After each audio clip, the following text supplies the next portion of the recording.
I recently decided to add a drone for some aerial photography, adding it to the Canon EOS I'm using, Hero 8 camera, and the cell phone as well.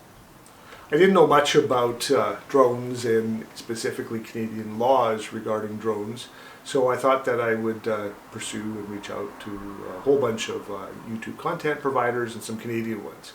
So the first one that I reached out to was Don from Don Drones On. He is also the founder of the Drone Pilot Association of Canada. He has followed the laws and regulations for many years, and I consumed a lot of his content, figured out what I don't know and what actually applies. The next person I reached out to was Steve from Captain Drone. He's a Canadian YouTuber as well, and he does a lot of reviews about drones and remote control technology. So, looking at both of these, I was trying to figure out, what type of drone was important to me, and then of course what legal ramifications. So in Canada, drones less than 250 grams are considered micro drones, and there's very little regulations regarding them. There was not a lot of flight restrictions. You don't have to be licensed.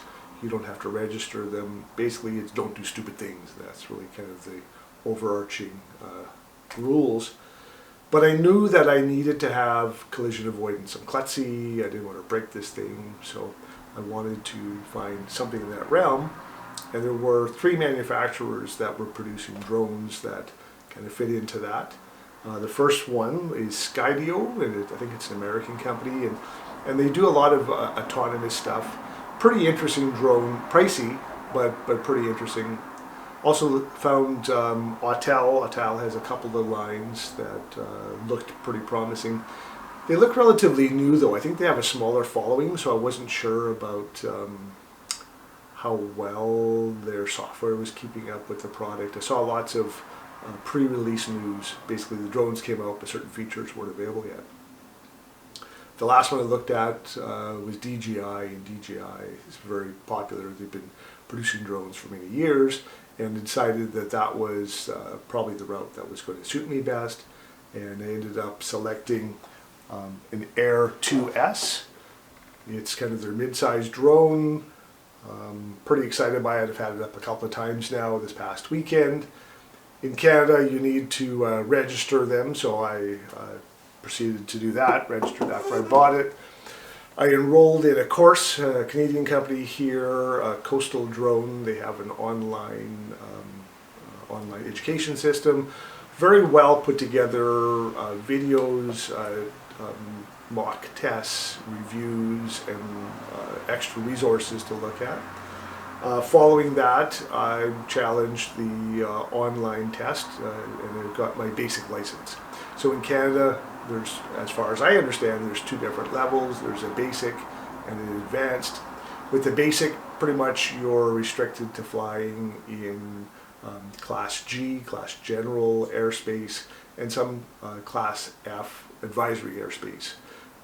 Pretty much everything else is off limits. With your advanced, you can fly in some controlled airspace. You can get special operations certificates if you want to do something that is near airports, what have you.